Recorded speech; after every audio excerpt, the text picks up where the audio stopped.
Hi, ഞാൻ Zayed Payyanur, സൈക്കോളജിസ്റ്റാണ്.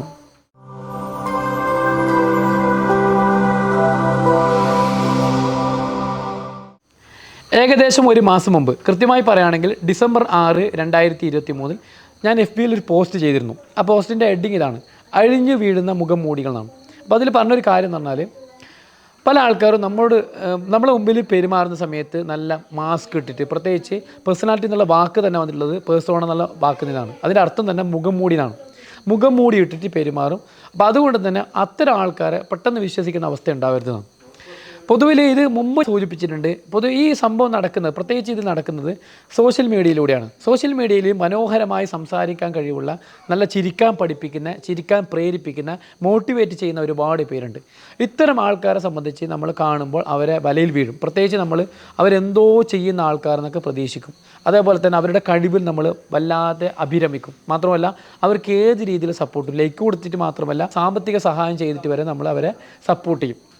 അപ്പോൾ അങ്ങനെ വരുന്ന സമയത്ത് അതിൽ ചില ആൾക്കാരെങ്കിലും, ചിലന്നല്ല നല്ലൊരു ശതമാനം ആൾക്കാരും മിസ്യൂസ് ചെയ്യുന്ന ഒരവസ്ഥയിലേക്ക് കാര്യങ്ങൾ പോയിട്ടുണ്ട്, പലപ്പോഴായിട്ട് പോയിട്ടുണ്ട്. അപ്പോൾ അത്തരം കാര്യങ്ങൾ നിയന്ത്രിക്കുക വളരെ അത്യാവശ്യമാണ് എന്നുള്ളത് പലപ്പോഴായി സൂചിപ്പിച്ചതാണ്. അപ്പോൾ അതുമായിട്ട് ബന്ധപ്പെട്ട് ഞാനൊരു കാര്യം പറയുകയാണ്. ഇപ്പോൾ ഞാനിതിൽ ഇനി പറയുന്ന കാര്യം വിധിയൊന്നും പറയുന്നതല്ല. കാരണം ഇത്തരം വിഷയത്തിൽ അഗാധമായൊരു പഠനം ഗവൺമെൻറ് അടക്കം നടത്തേണ്ടതുണ്ട്. അതുകൊണ്ട് തന്നെ വിധി പറയാനൊന്നും ഞാൻ ആളല്ല. പക്ഷേ ചില കാര്യങ്ങൾ കേൾക്കുമ്പോൾ നമുക്ക് പറയാതിരിക്കാൻ വയ്യ. പ്രത്യേകിച്ച് നിങ്ങൾക്കറിയാം, കഴിഞ്ഞ കുറച്ച് ദിവസങ്ങളായി, പ്രത്യേകിച്ച് മാസങ്ങളായി തന്നെ പറയാം, ഭിന്നശേഷിയുമായിട്ട് ബന്ധപ്പെട്ട വിഷയത്തിൽ ഗോപിനാഥ് മുതുകാടും അദ്ദേഹത്തിൻ്റെ ഡിഫറൻറ്റ് ആർട്ട് സെൻറ്ററും അതേപോലെ മാജിക് പ്ലാനറ്റും വിവാദമായ പല പ്രസ്താവനകളും കുടുങ്ങിക്കിടക്കുകയാണ്. അപ്പോൾ അദ്ദേഹം ചില പാരൻസിനെ അല്ലെങ്കിൽ കുട്ടികളെ മിസ്യൂസ് ചെയ്തു എന്നുള്ളതും, അദ്ദേഹം വളരെ മോശമായ ഹാർഷായിട്ട് പെരുമാറി കുട്ടികളുടെ ഡെവലപ്മെൻറ്റ് നോക്കിയിട്ടില്ല, മാത്രമല്ല കുട്ടികളെ പല രീതിയിൽ പരീക്ഷണ വിധേയമാക്കി എന്നൊക്കെയാണ് പറയുന്നത്. അപ്പോൾ അതുമായിട്ട് ബന്ധപ്പെട്ട് ഒരുപാട് വീഡിയോസ് ഈ സമയത്തിൽ വന്നു കഴിഞ്ഞു. അപ്പോൾ അതിൻ്റെ എല്ലാ നിജസ്ഥിതിയും നിങ്ങൾക്ക് ഒരുപാട് പേർക്ക് കൃത്യമായി നോക്കിയാൽ തന്നെ മനസ്സിലാവും. അപ്പോൾ അതുകൊണ്ട് ആ വിഷയത്തിലേക്ക് പോകുന്നില്ല. എന്നാലും പറയേണ്ട ചില കാര്യങ്ങളുണ്ട്. പ്രത്യേകിച്ച് സൈക്കോളജിസ്റ്റ് എന്ന നിലയിൽ ഇത്തരം മേഖല നമ്മളുമായിട്ട് ബന്ധപ്പെട്ടതാണ്. അതുകൊണ്ട് ഒന്ന് രണ്ട് വാക്ക് ആ വിഷയത്തിൽ പറയാണ്ട് നിവൃത്തിയില്ല. നമുക്കറിയാം, സാധാരണ ഒരു പഞ്ചായത്തിൽ തന്നെ അത്യാവശ്യം നല്ല ഭിന്നശേഷി വിഭാഗമുള്ള ആൾക്കാരുണ്ട്. അപ്പോൾ അത്തരം ആൾക്കാരെ കണ്ടെത്തി അവരെ പരിപോഷിപ്പിക്കുക എന്നുള്ളത് ഗവൺമെൻറ്റിൻ്റെയും നമ്മുടെയൊക്കെ ഉത്തരവാദിത്തമാണ്. അപ്പോൾ ആ ഒരു കാര്യമാണ് മുതുകാട് ചെയ്യുന്നത് എന്നാണ് വെപ്പ്. പക്ഷേ ഇത് വിഷയം എന്ന് പറയുന്നത്, മുതുകാട് ചെയ്യുന്ന സമയത്ത് സാധാരണ ഒരാൾ ചെയ്യുന്നതിനേക്കാളും ഒരു എക്സ്ട്രാ ഓർഡിനറി, ഒരു എന്താ പറയുക, ഒരു അത്ഭുത സിദ്ധിയുള്ള ഒരാൾ കണക്കാക്കുന്നു. ഈ കണക്കാക്കുമ്പോൾ ഒരു വിഷയം എന്ന് പറഞ്ഞാൽ, അപ്പോൾ അതിലങ്ങനെ കണക്കാക്കുന്നതിൽ നിങ്ങൾക്ക് എന്താ അസൂയ എന്ന് ചില ആൾക്കാർക്കും തോന്നും. ഇതിലെ വിഷയം എന്ന് പറഞ്ഞാൽ അസൂയതിൻ്റെ അല്ല. പ്രത്യേകിച്ച് അങ്ങനെ കണക്കാക്കുന്ന സമയത്ത് ഗവൺമെൻറ് അടക്കമുള്ള എല്ലാ ആൾക്കാരും ചിന്തിക്കുന്നത് ഈ വിഷയത്തിൽ, അതായത് ഭിന്നശേഷിയുമായിട്ട് ബന്ധപ്പെട്ട ഒരു കുട്ടിക്ക് എന്തെങ്കിലും പ്രശ്നം ഉണ്ടായിക്കഴിഞ്ഞാൽ അതിന് പരിഹാരം അത് ഗോപിനാഥ് മുതുകാടാണ്. അതിൻ്റെ ഫൈനൽ ഔട്ട്പുട്ട് ഗോപിനാഥ് മുതുകാടിൻ്റെതാണ്. ഇപ്പോൾ ഇങ്ങനെ ഒരു സാധനം, അതായത് ഇങ്ങനൊരു ചിന്താഗതി ഇദ്ദേഹത്തിന് ഇട്ട് കൊടുക്കാൻ പറ്റിയിട്ടുണ്ട്. പ്രത്യേകിച്ച് നിങ്ങൾ ആലോചിക്കേണ്ടത്, അദ്ദേഹത്തിൻ്റെ ഡിഫറൻറ്റ് ആർട്ട് സെൻറ്റർ നടക്കുന്ന ചില കാര്യങ്ങൾ അദ്ദേഹം ഇപ്പോൾ തുറന്ന് പറയുന്നുണ്ട്. എല്ലാം പറയുന്നില്ല, ചില കാര്യങ്ങൾ. അതിലൊന്ന് അദ്ദേഹം പറയുന്നത്, ഭിന്നശേഷിയുള്ള ആൾക്കാർക്ക് പ്രത്യേക ട്രെയിനിങ് കാര്യങ്ങളൊന്നും കൊടുക്കുന്നില്ല, ഡിഫറൻറ്റ് ആർട്ടുമായിട്ട് ബന്ധപ്പെട്ട് കാര്യങ്ങൾ ചെയ്യുന്നുണ്ട് എന്നുള്ളതാണ്. സ്പെഷ്യൽ എഡ്യൂക്കേഷൻ ആയിട്ടുള്ള ഒന്നും ചെയ്യുന്നില്ല എന്നുള്ളതാണ്. പക്ഷേ ഈ ഒരു വിഷയം ഇതുവരെ ജനങ്ങൾക്ക് അറിയില്ല. പ്രത്യേകിച്ച് ഇത്തരം കുട്ടികൾ എന്ത് പ്രയാസപ്പെടുമ്പോഴും അതിനെല്ലാം ചെയ്യാൻ ഗോപിനാഥ് മുതുകാട് റെഡി എന്നുള്ള മട്ടിലാണ് ആൾക്കാർ ചർച്ച ചെയ്യുന്നത്. ഈ ഗോപിനാഥ് മുതുകാട് ആദ്യഘട്ടത്തിൽ തന്നെ തൻ്റെ സ്ഥാപനം ചെയ്യുന്നതും ചെയ്യാൻ പറ്റുന്നതും ചെയ്യാത്തതുമായ കാര്യങ്ങൾ കൃത്യമായി ട്രാൻസ്പെറൻ്റ് ആയിട്ട് ആരൊക്കെ അറിയിക്കണമായിരുന്നു? ഒന്ന് പൊതുജനങ്ങൾ അറിയിക്കണമായിരുന്നു. അപ്പോൾ പൊതുജനങ്ങൾ അറിയിക്കാൻ അദ്ദേഹത്തിന് ഒരു ബുദ്ധിമുട്ടുമില്ല. കാരണം അദ്ദേഹത്തിൻ്റെ തന്നെ ഒരുപാട് ചാനൽസ് ഉണ്ട്, സോഷ്യൽ മീഡിയ ചാനലുണ്ട്. ഇതിൽ കൃത്യമായി പറഞ്ഞാൽ മതി. അതേപോലെ തന്നെ ഇദ്ദേഹത്തിന് ഗവൺമെൻറ്റിൻ്റെ ശക്തമായ സപ്പോർട്ട്. നിങ്ങൾ ആലോചിക്കണം, ഒരു പാമ്പേഴ്സിന് പോലും പൈസ ചിലവാക്കാൻ ഇല്ലാത്ത ഒരു സാഹചര്യത്തിൽ, ഗവൺമെൻറ്റിന് ഇല്ലാത്ത സാഹചര്യത്തിൽ, ആ സമയത്താണ്, കഴിഞ്ഞ 2 വർഷത്തിലാണ് ഇദ്ദേഹത്തിന് 1.5 കോടിയിലധികം സംഭാവന ലഭിക്കുന്നത്. പ്രത്യേകിച്ച് അപ്പോൾ ഇദ്ദേഹത്തിന് പൈസ കിട്ടിയതിലോ, ഇദ്ദേഹം പൈസ പൂത്തിയൊന്നും നമ്മൾ പറയുന്നില്ല, അങ്ങനത്തെ ഒരു ആരോപണമൊന്നുമില്ല. പക്ഷേ ഇദ്ദേഹത്തിന് കിട്ടിയ സമയം നിങ്ങൾ ആലോചിക്കണം.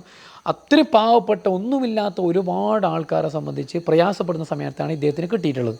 അപ്പോൾ അത് ശരിക്കും പറഞ്ഞു കഴിഞ്ഞാൽ ഒരു തരത്തിൽ മിസ്യൂസാണ്. ഗവൺമെൻറ് ഇദ്ദേഹത്തിനെ അതിശക്തമായി വിശ്വസിക്കുന്നു എന്നുള്ളതാണ്. അപ്പോൾ ഗവൺമെൻറ് തലത്തിൽ തന്നെ ഇഷ്ടംപോലെ ഭിന്നശേഷി വിഭാഗങ്ങൾ പല ജില്ലകളിലായിട്ടുണ്ട്. അപ്പോൾ അവരെക്കാളും CDMRP അടക്കമുള്ള പ്രൊജക്റ്റുകളുണ്ട്. ഇവരെക്കാളും വിശ്വാസം ഡിഫറൻറ്റ് ആർട്ടിനെ, ഗോപിനാഥ് മുതുകാടിനെ എന്ന് പറയുന്ന സമയത്ത് അദ്ദേഹം അതിനെ എന്ത് ചെയ്യുന്നത്, അതിനെ മാനിപ്പുലേറ്റ് ചെയ്യുന്ന ഒരു അവസ്ഥയുണ്ട്. അപ്പോൾ ആ മാനിപ്പുലേറ്റ് ചെയ്യുന്ന അവസ്ഥ അദ്ദേഹം പണ്ടേ ഒഴിവാക്കണമായിരുന്നു. പക്ഷേ പണ്ടേ ഒഴിവാക്കിയില്ലെങ്കിലും കുഴപ്പമില്ല, ഇപ്പോൾ ഒരുപാട് വിവാദമായി. ഈ സമയത്തെങ്കിലും അദ്ദേഹം താൻ ചെയ്യുന്നതും ചെയ്യാത്തതുമായ കാര്യങ്ങൾ ഓരോന്ന് എണ്ണി പറഞ്ഞ് ഇനി അത്തരം കാര്യങ്ങളിൽ നിന്ന് അദ്ദേഹത്തിന് ആരോപിക്കുന്ന ചില കാര്യങ്ങളുണ്ടല്ലോ, അദ്ദേഹത്തിന് ചില ചെയ്യുന്ന കാര്യങ്ങൾ, അദ്ദേഹം ഒരിക്കലും ചെയ്യുമെന്ന് പറയുന്ന കാര്യങ്ങൾ ഞാൻ അങ്ങനെ ചെയ്യാറില്ല, അങ്ങനെ ചെയ്യുന്നതായിട്ട് പ്രതീക്ഷിക്കുകയും ചെയ്യരുത് എന്ന് കൃത്യമായി ജനങ്ങൾ അറിയിക്കണം. അല്ലാത്ത കാലത്തോളം ജനങ്ങളുടെ ഒരു കൺകണ്ട ദൈവമായിട്ട് മാറും. പ്രത്യേകിച്ച് നിങ്ങൾ ആലോചിക്കേണ്ടത് അവിടെ ആ സ്ഥാപനത്തിൽ ഏകദേശം 300ഓളം ഭിന്നശേഷിയുള്ള ആൾക്കാരാണ്. അതിലും നിങ്ങൾ ആലോചിക്കേണ്ടത് ഡിഫറൻറ്റ് ഏബിളായ, പ്രത്യേകിച്ച് ഡൗൺ സിൻഡ്രം അടക്കമുള്ള ആൾക്കാരാണ്. പ്രത്യേകിച്ച് ഓട്ടിസ്റ്റിക് ആയ ആൾക്കാരെ മാനേജ് ചെയ്യാൻ എളുപ്പമല്ല. ആ പാരൻസിനും അറിയാം, എല്ലാവർക്കും അറിയാം. അപ്പോൾ ആ കുട്ടികളൊന്നും അദ്ദേഹത്തിന് ട്രെയിൻ ചെയ്യാനൊന്നും എളുപ്പമല്ല. പക്ഷെ അങ്ങനെയൊക്കെ ട്രെയിൻ ചെയ്തു വലിയ മാറ്റം ഉണ്ടാക്കി എന്നൊക്കെ പറയുന്ന സമയത്ത് ഓട്ടോമാറ്റിക്കായി എന്താവും, ഇവിടെ വിവാദങ്ങൾ ഉണ്ടാവും. മാത്രമല്ല തെറ്റിദ്ധരിക്കുന്ന അവസ്ഥ ഉണ്ടാവും. അപ്പോൾ തെറ്റിദ്ധരിക്കാനുള്ള ഒരു ഇടം അദ്ദേഹം തന്നെ കൊടുത്താണ്. അപ്പോൾ അതിനെ തിരുത്തുക എന്നുള്ളത് അദ്ദേഹത്തിൻ്റെ കർത്തവ്യമാണ്. ഇപ്പോൾ നിങ്ങൾ ആലോചിക്കേണ്ടത് അദ്ദേഹത്തിനെതിരെ പരാമർശമായിട്ട് ഒരുപാട് രക്ഷിതാക്കൾ മാത്രമല്ല അവിടെ വർക്ക് ചെയ്തിരുന്ന ജീവനക്കാരടക്കം വന്നു. ഇപ്പോൾ ഈ സാഹചര്യത്തിൽ അദ്ദേഹത്തിന് പൊതുജനങ്ങളെ ബോധ്യപ്പെടുത്തണമെങ്കിൽ ഇനി അദ്ദേഹത്തിൻ്റെ വീഴ്ച തുറന്നു പറഞ്ഞാലേ സാധിക്കും. അവിടെ അദ്ദേഹം താൻ ചെയ്യുന്ന കാര്യങ്ങളെ ന്യായീകരിച്ച് ഒരുപാട് ഡാറ്റകൾ, തൻ്റെ കണക്കുകളൊക്കെ കാണിച്ചാൽ കാര്യമില്ല. കാരണം ഇവർ ചോദിക്കുന്നതെന്ന് നിങ്ങൾ 2 വീഡിയോ ശ്രദ്ധിച്ചാൽ മനസ്സിലാവും. അതായത് ഈ പാരൻസ് ചോദിക്കുന്നതെന്ത്, ഇദ്ദേഹം പറയുന്ന ഉത്തരം എന്ത്, രണ്ടും ഇത് തമ്മിൽ സാമ്യതയില്ല. ഇതിൻ്റെ ഉത്തരമല്ല ഇത് ചെയ്യുന്നത്. പ്രത്യേകിച്ച് ഇദ്ദേഹം ഇവിടെ കണക്ക് വന്ന കാര്യങ്ങൾ കൃത്യമായിട്ട് കാണിക്കുകയാണ്. ഇത്ര പൈസ വന്നിട്ടുണ്ട്, ഇതിങ്ങനെ ചിലവഴിച്ചു അല്ലെങ്കിൽ ഇങ്ങനെ ആക്കി എന്ന് പറയുകയാണ്. ഇവർ പറയുന്നത് കണക്കിലല്ല. ഇദ്ദേഹം മാനിപ്പുലേറ്റ് ചെയ്തിട്ട് ജനങ്ങളെ തെറ്റിദ്ധരിപ്പിക്കുന്നു, ഇദ്ദേഹത്തിന് ഇല്ലാത്ത കഴിയിലാക്കുന്നു. മാത്രമല്ല അവിടുത്തെ കുട്ടികൾക്ക് വേണ്ടത്ര സ്റ്റാഫുകളോ അവരെ പരിചരിക്കാനോ ആളില്ല എന്നുള്ളതാണ് ആരോപണം. അപ്പോൾ അതിനൊക്കെയാണ് കൃത്യമായ ഉത്തരം പറയേണ്ടത്.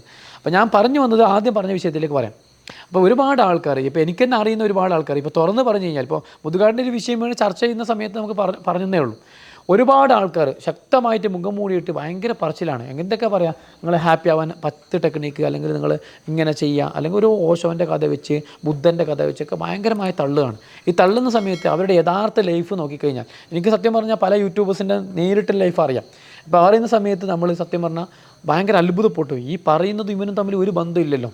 അപ്പോൾ നിങ്ങളോട് പറയാനുള്ളത്, പ്രത്യേകിച്ച് നമ്മൾ ഇത്തരം വിഷയത്തിൽ നമുക്ക് അവരെ പറ്റി ധാരണ ഉണ്ടാണെങ്കിൽ അവരോടുള്ള നേരിട്ട് ഇടപാടോ അല്ലെങ്കിൽ അവരായിട്ട് ബന്ധമുള്ള ആൾക്കാരാണോ, അവർ പറയുന്ന കാര്യം വെച്ചിട്ട് കൂടുതൽ ഇടപാടിന്, സാമ്പത്തിക ഇടപാടിനൊന്നും പോകരുത്. അപ്പോൾ നമുക്കൊരു പ്രശ്നമുണ്ട്. പ്രത്യേകിച്ച് ഈ ഗോപിനാഥ് മുതുകാടിന് വല്ലാണ്ട് സഹായം വരുന്നതിന് ഒരു കാരണം കൂടി ഞാൻ ലാസ്റ്റ് സൂചിപ്പിക്കാം. ഒരു സൈക്കോളജിക്കൽ കാരണമാണ്. ഗോപിനാഥ് മുതുകാടിനല്ല, അതുപോലുള്ള ആൾക്കാർക്ക്, നമ്മൾ തന്നെ ഭിന്നശേഷിയുള്ള ആൾക്കാരെ, ഈ പാവപ്പെട്ടവരൊക്കെ സഹായിക്കണമെന്ന ചിന്തയുള്ള ആൾക്കാരാണ്. അപ്പോൾ സഹായിക്കാൻ ആഗ്രഹിക്കുന്നവരാണ്. പക്ഷേ നമുക്ക് നമ്മുടെ അവസ്ഥ വെച്ചിട്ട് സഹായിക്കാനൊന്നൊരു വകുപ്പില്ല. അത് മാത്രമല്ല നമുക്ക് പറ്റൂല എന്നൊരു തോന്നലാണ്. അപ്പോൾ ഓട്ടോമാറ്റിക് നമ്മൾ എന്ത് ചെയ്യും, ഇത്ര ആൾക്കാർ സഹായിക്കുമ്പോൾ നമ്മളെ പൈസ അവർക്ക് കൊടുക്കും, അല്ലെങ്കിൽ നമ്മൾ മറ്റു സഹായങ്ങൾ കൊടുക്കും. അപ്പം നമ്മൾ വിചാരിക്കും യെസ്, അപ്പോൾ ഞാൻ എൻ്റെ കർത്തവ്യം നിർവഹിച്ചു. ഗോപിനാഥ് മുതുകാട് ഇത്തരം കാര്യങ്ങൾ ചെയ്യുമ്പോൾ അത് ഞാനും കൂടി ചെയ്താണ്. കാരണം ഞാനതിന് പൈസ സംഭാവന ചെയ്തിട്ടുണ്ടല്ലോ. അതായത് നമ്മളെ ഉത്തരവാദിത്വം നല്ല മുങ്ങി രക്ഷപ്പെട്ടു, കുറച്ച് സഹായം ചെയ്തിട്ട് നമ്മൾ ഉത്തരവാദിത്വം രക്ഷപ്പെട്ടു. അപ്പോൾ ഇങ്ങനെ രക്ഷപ്പെടാനുള്ള അവസരം ഉണ്ടാക്കുന്ന ആൾക്കാരെ നമ്മൾ പ്രൊമോട്ട് ചെയ്യും. പ്രത്യേകിച്ച് നിങ്ങൾ ആലോചിച്ച് നോക്കുക, ഒരുപാട് സാമ്പത്തികമായിട്ട് സഹായം ചെയ്യുന്ന ആൾക്കാരുണ്ട്. അവർക്കൊക്കെ കോടികൾ ഉണ്ടാക്കാൻ ഒരു പണിയുമില്ല.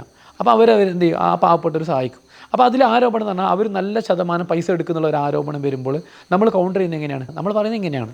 അതായത് അവന് കുറച്ച് എടുത്താലും എന്താ, പാവപ്പെട്ടവർ സഹായിക്കുന്നുണ്ടല്ലോ, നമ്മളൊന്നും ചെയ്യുന്നില്ലല്ലോ, കുറച്ചെടുത്താലും കുഴപ്പമില്ല.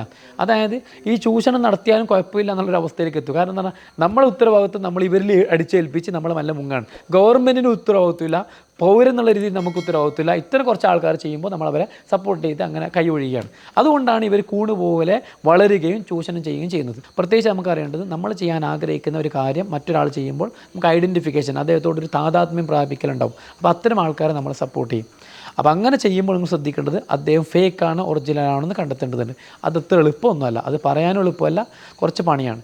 എന്നിരുന്നാലും അദ്ദേഹം ട്രാൻസ്പെറൻ്റ് ആണോ, അദ്ദേഹത്തിൻ്റെ കൂടെയുള്ളവരെ നമുക്ക് അറിയുന്നുണ്ടോ, അത്ര അന്വേഷണമൊക്കെ നടത്തുന്നത് വളരെ നല്ലതാണ്. അല്ലെങ്കിൽ അത് നമുക്കും സൊസൈറ്റിക്കും മാരാരോഗമായിട്ട്, ക്യാൻസർ പോലെയായിട്ട് തന്നെ വളരും. അതായത് അവർ നമ്മളെ സമൂഹത്തെ തന്നെ ഇല്ലാണ്ടാക്കി കളയും എന്നർത്ഥം. ഞാൻ അവസാനമായി പറയുന്നത്, ഈ ഗോപിനാഥ് മുതുകാട് ഇങ്ങനൊരു വിഷയം പറഞ്ഞത്, അപ്പോൾ ആ വിഷയത്തിൽ ഞാൻ അദ്ദേഹത്തിനെ എതിർക്കാനൊന്നും നിൽക്കുന്നില്ല. പക്ഷേ അദ്ദേഹത്തിനുള്ളത് ആരോപണം വന്ന സ്ഥിതിക്ക് അദ്ദേഹം അത് പരിഹരിക്കാൻ ഉത്തരവാദിത്തപ്പെട്ടവനാണ്. പ്രത്യേകിച്ച് നിങ്ങൾ അറിയേണ്ട ഒരു കാര്യം, വിദേശ രാജ്യത്താണ് ഇങ്ങനെ ഒരു ആരോപണം വന്നു കഴിഞ്ഞാൽ ആ സ്ഥാപനം പൂട്ടി അതിനുശേഷം അന്വേഷണം നടത്തി കൃത്യമായി ശരിയാണെന്ന് ബോധ്യപ്പെട്ടാൽ പൂട്ടുകയും, അല്ലെങ്കിൽ തെറ്റാണ് അദ്ദേഹത്തിൻ്റെ ഭാഗത്ത് ന്യായമാണെന്ന് പറഞ്ഞാൽ അപ്പോൾ തുറന്നു കൊടുക്കുകയും ചെയ്യും. അതായത് കംപ്ലീറ്റ്ലി ഇപ്പോൾ വൈൻഡപ്പ് ചെയ്യേണ്ടി വരും. ഇദ്ദേഹത്തിന് ഇവിടെ കേരളത്തിൽ അങ്ങനെ ഒരു അവസ്ഥയില്ല. എന്നിട്ടും ഇദ്ദേഹത്തിനെ ന്യായീകരിക്കാൻ സപ്പോർട്ട് ചെയ്യുന്ന ആൾക്കാരുണ്ട്. പ്രത്യേകിച്ച് അദ്ദേഹം ഇപ്പോൾ ചെയ്യേണ്ടത് ആരോപണങ്ങൾക്ക് കൃത്യമായി പഠിച്ച്, ആ ആരോപണങ്ങൾക്ക് തെറ്റുണ്ടെങ്കിൽ, കഴമ്പുണ്ടെങ്കിൽ അതിന് മാപ്പ് പറയുക, കഴമ്പില്ലെങ്കിൽ അതിനെ കൃത്യമായി പ്രൂവ് ചെയ്യുക. എന്നിട്ട് ഏറ്റവും നല്ല രീതിയിൽ, ഇത് പൂട്ടണമെന്നല്ല പറഞ്ഞത്, ഏറ്റവും നല്ല രീതിയിൽ പറ്റുന്ന ആൾക്കാർക്ക് തനിക്ക് പറ്റുന്ന രീതി ഇങ്ങനെയാണെന്ന് ബോധ്യപ്പെടുത്തിക്കൊണ്ട്, തനിക്ക് പറ്റാത്തൊരു കാര്യം കൃത്യമായി ബോധ്യപ്പെടുത്തി ഇത്തരം കാര്യങ്ങൾ മാത്രമേ ഞാൻ ചെയ്യുന്നുള്ളൂ എന്ന് ബോധ്യപ്പെടുത്തിക്കൊണ്ട് മുന്നോട്ട് പോകാം. അല്ലെങ്കിൽ നാളെ എന്താവും, കാസർഗോഡ് ജില്ലയിൽ എവിടെയും ഒരു പ്രശ്നം ഉണ്ടായിക്കഴിഞ്ഞാൽ ഗോപിനാഥ് മുതുകാടിൻ്റെ അടുത്ത് കൊണ്ടുപോയാൽ ശരിയാകുമെന്ന് പ്രതീക്ഷിക്കും. ഗോപിനാഥ് മുതുകാടിനെ കിട്ടുകയും ചെയ്യില്ല. വെറുതെ കുട്ടികൾ കുറ്റപ്പെടുത്തുന്ന, രക്ഷിതാക്കളൊക്കെ കുറ്റപ്പെടുത്തുകയും ചെയ്യും. ലാസ്റ്റ് എവിടെ മരണം ഉണ്ടായിക്കഴിഞ്ഞാലും ഇത്തരം കുട്ടികൾക്ക് മരണമാറ്റം ഉണ്ടായിക്കഴിഞ്ഞാൽ ഗോപിനാഥ് മുതുകാടിൻ്റെ അടുത്ത് പോയി കൂടെ അദ്ദേഹം രക്ഷിക്കുമായിരുന്നല്ലൊക്കെ വെറുതെ ആർത്തട്ടഹസിക്കുകയും ചെയ്യും. ഒരു കാര്യമില്ല. അപ്പോൾ ഇത്തരം കാര്യം കൊണ്ട് സൂചിപ്പിച്ചുകൊണ്ട് നിർത്തുന്നു. നന്ദി.